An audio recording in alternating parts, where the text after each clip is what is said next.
Listo, muchas gracias, señor ministro. Gracias por este espacio. Sabemos la complejidad de su agenda, pero hoy desde el segmento MIPYME, pues consideramos de gran relevancia poder contarle en qué estamos nosotros, las situaciones que estamos viviendo. Me gustaría saber si ya están viendo la pantalla. Listo.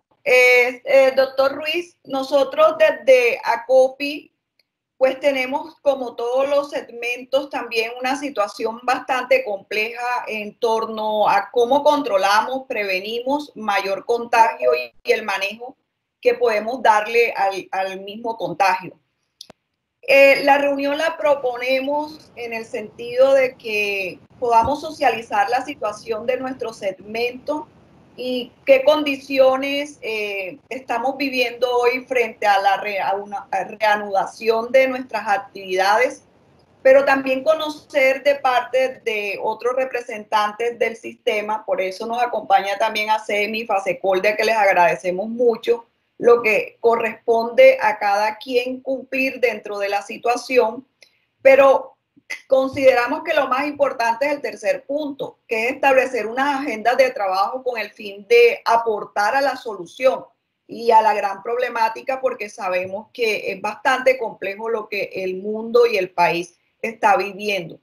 Nosotros en la implementación de los protocolos de bioseguridad dentro de nuestra encuesta podemos observar que el 19.2% de los empresarios manifiestan tener dificultades y de ese porcentaje el que más pesa son las demoras en la respuesta por parte de las administraciones municipales en el registro o autorización, los costos adicionales que representan para las empresas, que está en un 31.8% de las empresas encuestadas que se han incrementado sus costos, las exigencias que consideran son muy elevadas a algunos sectores dependiendo la actividad y el desconocimiento o falta de información, porque recuerde que nosotros representamos mucho microempresa.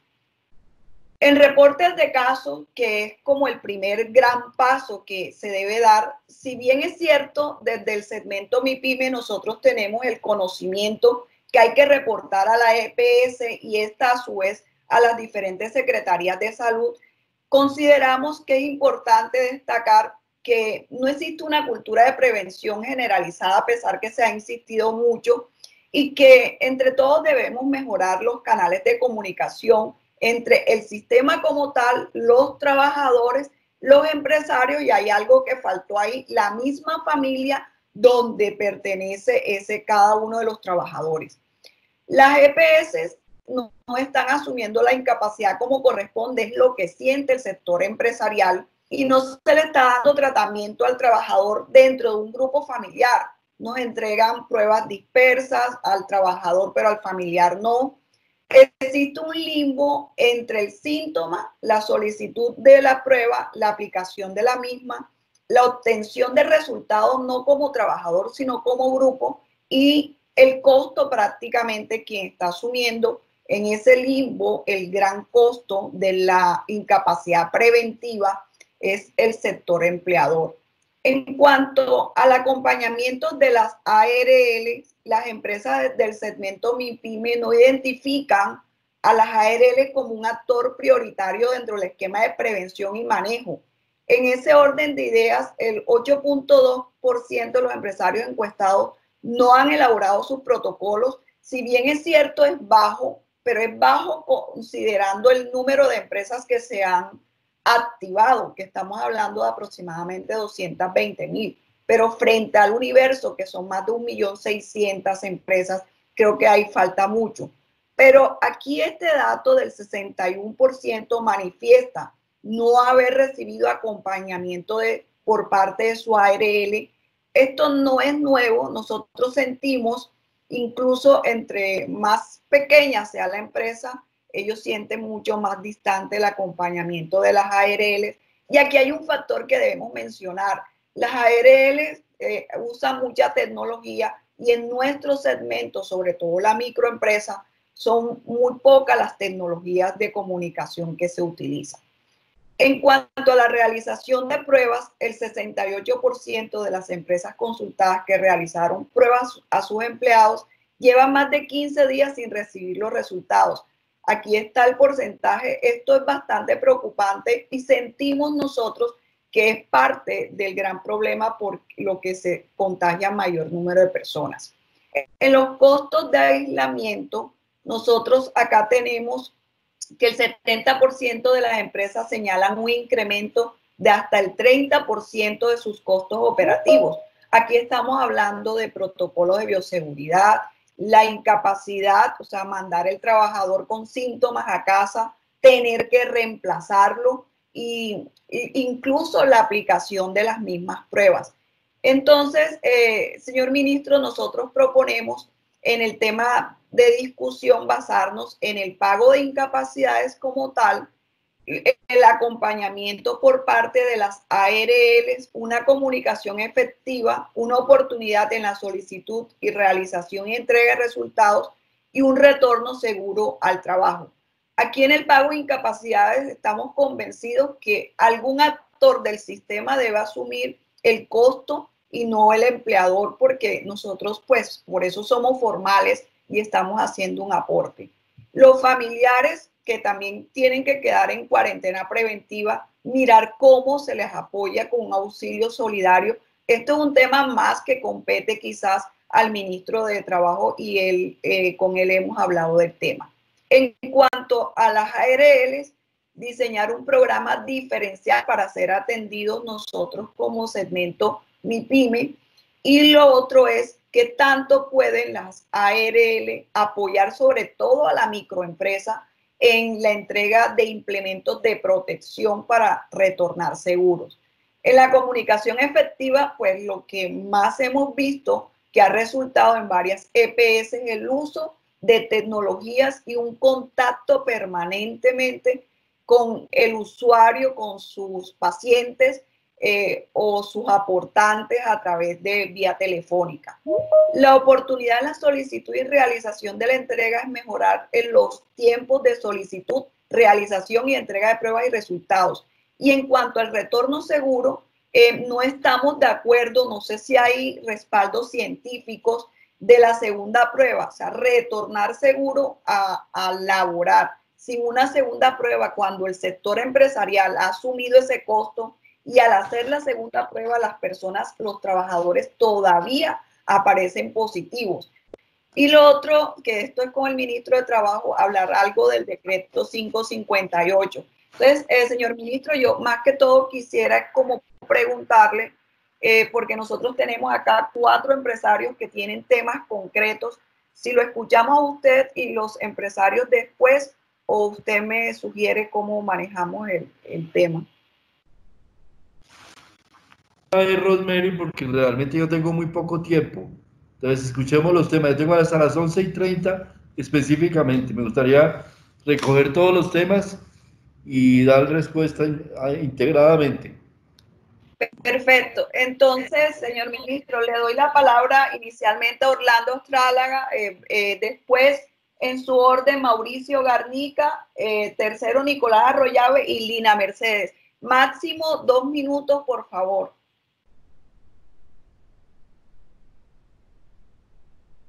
Buenos días. Adelante, Orlando. Buenos días, señor ministro y todos presentes. Soy el gerente de Redes Andinas. Somos una mediana empresa que no ha realizado despidos a lo largo de la cuarentena, gracias a Dios, pero sí ha incluido en una serie de costos adicionales para poder mantener la operatividad de nuestra compañía. Aparentemente esto se pueden ver en un momento dado como si fueran costos ocultos, pero la realidad muestra una situación diferente. Los costos en los que estamos incurriendo hoy en día por concepto de tapabocas, guantes, alcohol, gel antibacterial, eso me está representando aproximadamente un 6% del salario mínimo de un trabajador. Y si a eso le agregamos que para disminuir los niveles de riesgo del personal, en el caso nuestro que somos una industria, tenemos que incurrir en transporte particular, esto nos representa un 29% del salario mínimo de cada trabajador. Es decir, estamos hablando de un 35% respecto al salario mínimo en los sobrecostos adicionales que tenemos para poder mantener la operatividad de la compañía. O sea, esto nos representa aproximadamente 300.000 pesos mensuales por trabajador. Es una cifra que si no se saca, se cree que no se presenta. Y adicionalmente a eso, en una pyme estable financieramente como la nuestra, estos valores representan aproximadamente entre un 60 y un 70% de la utilidad neta de la compañía respecto al año 2019, que según proyecciones obviamente son con ingresos superiores a los que se esperan para el año 2020. Por eso es tan importante el apoyo del gobierno para poder mantener la operatividad de toda nuestra industria y poder seguir manteniendo los trabajos que tenemos hoy en día. Gracias. Gracias, Orlando. Mauricio Garnica, por favor. Buenos días, mi nombre es Mauricio Garnica, afiliado a COPI Seccional Norte de Santander. Soy constructor y en este momento, pues, por parte del sector construcción del gremio y como constructor de proyectos públicos y privados, pues veo que la implementación de los protocolos de bioseguridad en el sector privado, pues con clientes privados se pueden negociar y se pueden llegar a acuerdos. Desafortunadamente, en el sector público, pues como lo decía nuestro compañero, nuestro empresario que habló anteriormente, estos generan costos que pueden superar el 5% y muchísimo más en el sector de construcción. Estos costos no se reflejan y no son reconocidos pues por las agentes territoriales, muchas veces diciendo que no tienen presupuesto o muchas veces tienen presupuesto pero son temerosos al reconocimiento de estos valores por evitar investigaciones con agentes de control. Pues mi petición es básicamente que hagan un decreto, un comunicado y exijan el incluir estos presupuestos de implementación de obras de bioseguridad sobre los proyectos públicos. Gracias, Mauricio. Nicolás Arroyave.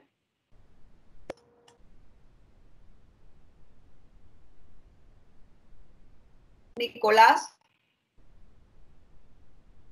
Bueno, le cedo la palabra a Lina Mercedes. Bueno, es que tenía... Bueno, Nicolás, dale, Nicolás. Muy buenos días para todos, doctora Rosemary. Gracias por darnos esta oportunidad con el ministro y con todos sus asesores. Hay un tema fundamental que nosotros como IPS, yo represento en la Junta Directiva de ACOPI Antioquia, el sector salud para el departamento de Antioquia. Valga la redundancia.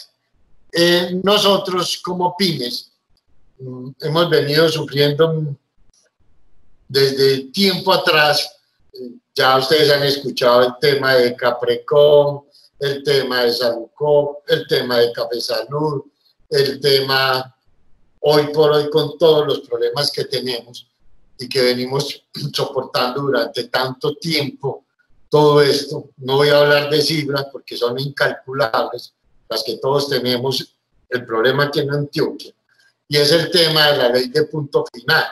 Ese tema de la ley de punto final, nosotros queremos, ¿cuándo es que se le va a ver el punto final a esa ley? ¿Qué porcentaje lleva hasta el momento y cuánto falta de ese porcentaje para el 100%? ¿Y en qué tiempo estaría eso? Y el tema del pago, ese es un primer punto. Y el tema del pago de la cápita. Las EPS, en 3 meses, las IPS no le facturaron ni siquiera el 50%. Entonces, ¿qué hizo las EPS en estos 3 meses cuando les queda un margen del 50% casi, que no le facturaban las IPS? ¿Qué hicieron con esa plata? Si se desatrasaron, se cómo quedó esto. Eso es fundamental para nosotros, o si eso va pegado de la ley de punto final.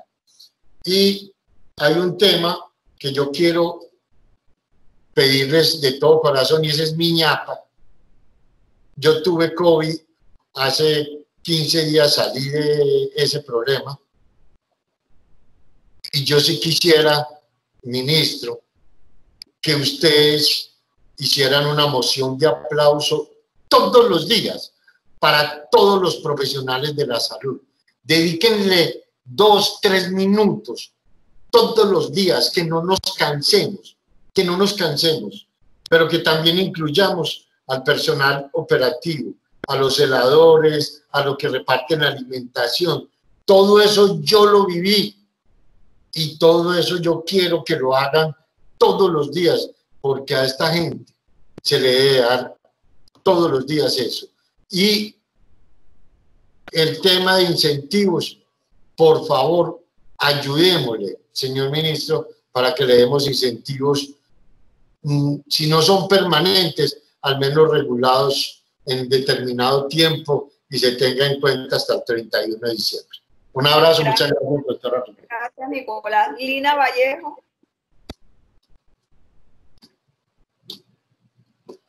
Lina Vallejo sí está conectada. Bueno, ministro, esas entonces son las intervenciones. Muchas gracias. Perdón, doctora Rosemary, ya está. Bueno, sí, ya, gracias. Buenos días a todos. Señor ministro, hay algo que es muy importante y que creo que no se ha tenido en cuenta. Yo represento Laboratorios del Valle, es una institución que ha tenido la oportunidad de tomar muestras en todo el departamento de Nariño. Si bien es cierto, se toman muestras, hay un cuello de botella que es muy importante que ustedes lo tengan en cuenta y que tiene que ver con los lineamientos del gobierno. Se toman muestras y se exigen demasiados documentos para poder entregar al laboratorio que procesa la muestra. Al no llegar esos papeles, esos documentos al laboratorio que toma la muestra, este laboratorio no puede procesarlas porque sencillamente le son glosadas las pruebas, y entonces esa es la respuesta por la cual han tardado toda esta cantidad de tiempo que se está comentando, hasta llegar hasta 30 días, hasta un poco más. Yo pensaría que desde el gobierno podría buscarse una estrategia diferente para que se reciban las muestras y con la ficha epidemiológica, que ese sí es un documento más que importante, se pueda dar trámite. En caso contrario, en los municipios no hay conexiones a internet, no es fácil conectarse al MIPRES o a las páginas respectivas para sacar los documentos, y entonces en esas brigadas se toman muchas muestras, pero se quedan sin los documentos. Yo creería que el gobierno debe revisar este lineamiento para que se puedan procesar las muestras y entregar los resultados con mayor oportunidad. Así podríamos saber la situación real que tenemos en todo Colombia. Esto que está sucediendo en Nariño no solo es en Nariño, sino también en todo Colombia. Gracias, señor ministro. Me encantaría que se pueda solucionar esto y con toda seguridad van a tener mejores resultados. Vamos a tener mejores resultados. Gracias. Gracias, Lina. Muchas gracias, ministro. Su espacio.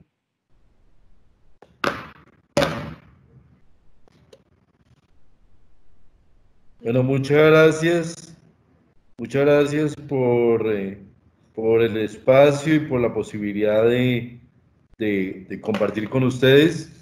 La verdad, yo siento que estos espacios son muy importantes para generar y responder muchos de los temas y aprender también de algunos temas, algunas ideas y comentarios que se hacen que son muy positivos para lograr respuestas.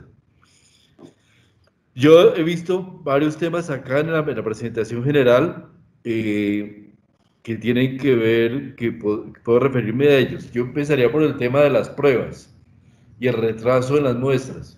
La verdad que la situación que se nos ha generado es mucho de la demanda que ha habido de pruebas.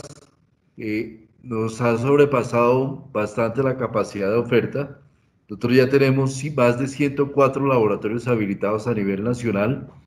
Empezamos en uno y vamos en 104. Sin embargo, está la demanda de pruebas que hemos tenido que se sobrepasa esa capacidad. De manera que aquí el tema crítico ha sido tratar de acelerar la velocidad en la implementación del laboratorio, extensión de la capacidad instalada y la expectativa que tenemos ahora para ayudar a superar el tema tiene que ver mucho con la realización de lo que llamamos pruebas de antígenos. Para información de todos, hace 2 semanas el Instituto Nacional de Salud validó las pruebas de antígenos, que es una prueba mucho más rápida, es una prueba que el resultado no sale no en términos de días, sino en términos de horas, que en algunas de estas técnicas se puede incluso leer dentro del consultorio, o que la puede aplicar incluso en el ámbito de la empresa, una institución de salud certificada, un laboratorio clínico certificado. De manera que nosotros les pediríamos a todos, además tiene un costo que es prácticamente la tercera parte de la prueba de PCR, y son pruebas que son positivas y entre el día 3 y el día 11 de la enfermedad, de manera que tiene un espacio relativamente amplio de positividad. Son prácticamente de igual positividad a la prueba de PCR y se pueden aplicar extensivamente. Ya hemos dado instrucciones y ya varias EPS han venido comprando este tipo de pruebas y son muy útiles para todo lo que tiene que ver con aplicación en casa, aplicación en ámbito laboral. Lo más importante acá es tener claridad del protocolo. También los invitamos a que lean los lineamientos que acabamos de expedir para realización de pruebas y para esas pruebas de antígeno, lo cual les da seguramente una mayor posibilidad de uso. En cuanto a la segunda prueba, evidentemente, si tenemos una gran congestión ocasionada por la demanda, nosotros no consideramos que una persona que no tenga sintomatología o sea sintomático leve tenga que aplicarse la segunda prueba. Solamente aplicaría en aquellas personas que tengan sintomatología severa y que deban hacerse una prueba para confirmar de acuerdo a criterio médico su estado, porque lo que sí nos ocasiona la segunda prueba es una demanda excesiva de pruebas que después termina afectando a aquellos que se van a tomar la primera prueba y quedan finalmente sin diagnóstico, de manera que ese es el objetivo que hay detrás de esto, y en la medida que tengamos, si logramos tener mayor capacidad, podríamos estar pensando en una segunda prueba, pero por ahora la situación prácticamente, en honor a la verdad, no nos permite tener esa posibilidad, de manera que yo les pediría a ustedes todo el apoyo y colaboración para poder hacer este proceso de esta manera. La verdad es que en la medida que se va aumentando el número de personas contagiadas, si ya decimos que en el país tenemos entre las diferentes ciudades del país un promedio de positividad del 30%, pues ustedes se imaginarán la gran cantidad de personas que está demandando pruebas y no hay capacidad instalada que alcance para resolver esa situación. Entonces digamos que hay ahí ese punto que es muy importante. Lo que tiene que ver con los aislamientos y los demás, el pago de incapacidades, ya se ha avanzado en eso y ya se definió que el pago del trabajador positivo se le haría a través de su incapacidad laboral, y esto ayuda a solucionar mucho el tema. Y en los otros costos, la verdad, yo le comunicaría al ministro de Trabajo. Yo entendí que el ministro de Trabajo se iba a conectar también a esta reunión, pero doctora Rosemary, ¿le escucho? Ministro, muy buenos días. Me presento. Mi nombre es Leti Leal, directora de Riesgos Laborales. Estoy delegada por el señor ministro de Trabajo. Bueno. Yo creo que es un tema que puedes ayudar, vamos a ilustrar posteriormente porque es un tema ya que tiene que ver con eso. En cuanto al costo de los protocolos, al tema de protocolos, yo creo que hemos sido bastante exitosos en la aplicación de protocolos a nivel nacional. Es decir, nosotros hemos podido expedir realmente más de 140 protocolos y obviamente esto tiene sus limitaciones y la aplicación no es igualmente positiva, igual de positiva en todas partes. Sin embargo, yo no tenía en el radar el tema del costo del costo de protocolos en sector público y en los proveedores del sector público y los proveedores de contratación. Ese tema no me toca a mí, eso tiene que ver con el Ministerio Nacional de Salud. Sin embargo, se lo voy a comunicar a nivel de Ministerio de Comercio y Ministerio de Vivienda para que miremos un poco en temas de construcción y darles ese influjo a ver realmente qué se pudiera hacer, si es posible hacer algún tema frente a estos costos adicionales que se pueden estar generando en razón a esa consideración del costo de lo que sería la aplicación del protocolo. Otro tema importante en lo que se planteaba del trámite, de los diferentes trámites de información para la aplicación de pruebas, creo que eso es un tema evidentemente relevante. Sin embargo, también les quiero decir que quedarse sin información, la prueba sin información o sin información suficiente prácticamente no tiene ninguna validez.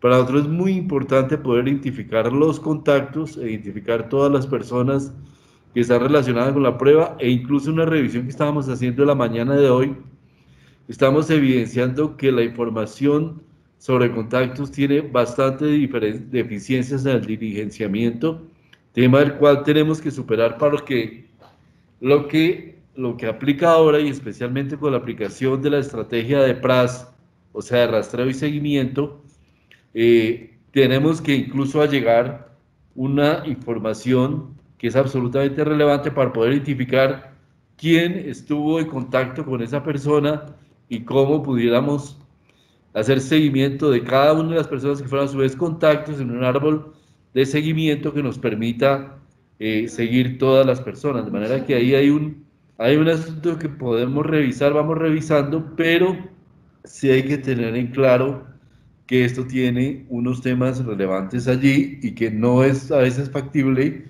reducir la información en la medida que todos necesitamos esa información para poder hacer trazabilidad y seguimiento de personas. Punto final, ya en los temas de salud de punto final, lo más relevante de punto final es que nosotros tenemos desde Ministerio, desde el Gobierno Nacional, los recursos para hacer ese cierre de punto final. Aquí en esto, la mayor dificultad que estamos encontrando es que no hay conciliaciones entre EPS e IPS, o las conciliaciones son muy limitadas. Nosotros estamos próximos a abrir la ventana para poder recoger la información, para poder empezar a iniciar los pagos de punto final. Los recursos que tenemos a nivel nacional son 5.2 billones de pesos y esto cerraría esa situación de deuda histórica que es tan importante de cerrar, pero sí es importante hacer un llamado a IPS y EPS a sentarse a que concilien y aclaren sus cuentas. Este es un tema fundamentalmente de gestión administrativa al interior de las IPS y EPS. Durante muchos años se ha mencionado el monto de la cartera y el monto de la deuda. Sin embargo, cuando vamos a concretarlo, ya sobre las facturas tenemos limitaciones y aquí esto es absolutamente crítico. Igual en lo que tiene que ver con otros mecanismos de pago, nosotros estamos dando incentivos a los trabajadores, a las bonificaciones. Esas bonificaciones están en términos de trámite para poder avanzar. Se les dio ya el pago de salarios atrasados para las IPS y públicas que no habían dado ese respectivo pago, que venían atrasadas durante 2020 y ahorita se inicia para aquellos que están en el periodo de 2019 hacia atrás. Y en lo que son las bonificaciones, los recursos para pago de bonificaciones también ya los tenemos. Nosotros queremos incentivar a todo nuestro recurso de trabajadores de la salud para el pago para su trabajo, que es un trabajo obviamente muy duro y esencial para el manejo de la pandemia. Abrimos la ventana para registro de información para que las IPS nos reportaran cuáles son las personas que que pueden ser sujetos, porque es la propia IPS, el propio director de la IPS quien define quiénes están en la primera línea y nos deben reportar la información. Sin embargo, esta información no ha venido llenándose de manera acelerada como quisiéramos. Ya tuvo que hacerse un plazo adicional de una semana para que se pueda llenar dicha información y poder tener la bonificación para nuestros trabajadores. Y en lo que refiere a todo lo que tiene que ver con el aplauso y los incentivos, yo les quiero decir que todos los días en el programa hablamos de eso, todos los días se les recuerda a los trabajadores de la salud lo importantes que son, lo relevantes que son para todo nuestro proceso, y la verdad lo que hemos hecho es apoyarlos. Si ustedes recuerdan, hace un par de meses teníamos un problema muy severo de elementos de protección personal. Ustedes pueden ver la claridad hoy de que eso ya se ha venido superando, tanto con el apoyo de las ARLs como con la reserva estratégica que constituyó el departamento, la nación. Y en este momento nosotros ya tenemos, estamos empezando el proceso de distribución a nivel nacional de la reserva estratégica de elementos de protección personal. De manera que aquí lo que se ha hecho desde el gobierno nacional es una gran inversión para poder soportar todo este desarrollo de protección hacia nuestros trabajadores. Yo terminaría ahí, doctora Rosemary, mi intervención. Si ustedes tienen algunas dudas, me gustaría que me las hicieran llegar de manera escrita para poder, si es el caso, con ayuda de otras personas aquí del ministerio, darle respuestas que ustedes requieran. Ministro, gracias, pero antes de retirarse, me queda la inquietud en la incapacidad preventiva. Incapacidad preventiva, yo quisiera que eso lo hablara el Ministerio del Trabajo. Nosotros tenemos el pago de la incapacidad y el Ministerio del Trabajo ha venido trabajando el tema de incapacidad preventiva, incluso en un proyecto de decreto que está trabajando con el ministro. Nosotros le pasamos este planteamiento al Ministerio del Trabajo. Vamos a ver, quisiera que ellos respondieran frente a eso. Sí, señor. Bueno, muchas gracias. Bueno, muchas gracias. Feliz día. Bien, cuídese. Y muchas gracias por todo. Y siempre atento a cualquier cosa que ustedes requieran. Gracias, Señor, gracias. Muy amable. Leti, tienes la palabra. Sí, muy buenos días para todos, doctora Rosemary, ¿cómo está? De acuerdo al planteamiento que acaba de hacer el señor ministro de Salud, efectivamente el Ministerio de Trabajo viene haciendo un estudio y una validación de cómo podríamos nosotros mirar desde el punto técnico, legal y presupuestal, pues al planteamiento que tú estás solicitando en este momento, que es una incapacidad por el periodo de aislamiento de los trabajadores.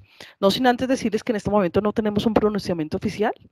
Nos encontramos haciendo unas mesas técnicas con los diferentes actores, donde podremos en el transcurso de la semana tener algún lineamiento que, pues, si bien es cierto, el señor ministro está gestionando al interior del ministerio, y sobre el día jueves, viernes, estaríamos oficializando ya de manera concreta, después de validar sobre todo el tema financiero, que es muy importante para nosotros, cómo podríamos crear un auxilio o un beneficio para este periodo de retiro de los trabajadores, que si bien es cierto no están enfermos, pero de manera preventiva tienen que estar en un sitio para evitar la propagación de la pandemia.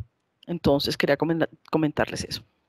Y Leti, y para los familiares que trabajan independiente, que también tienen que entrar en cuarentena cuando el empleado está en síntomas, ¿qué están considerando? No, nosotros desde la Dirección de Riesgos son los que están afiliados al sistema como tal. porque nosotros pues hemos revisado desde el punto de vista legal pues que si los recursos salen del Sistema General de Riesgos Laborales, pues entrarían las personas que están afiliadas al sistema.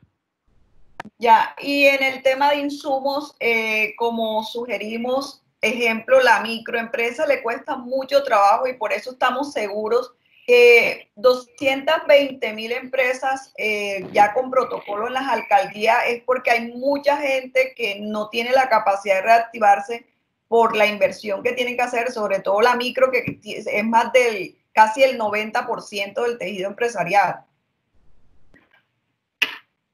Doctora Rosemary, pues el decreto 539 es la que establece los protocolos que es expedido por el Ministerio de Salud.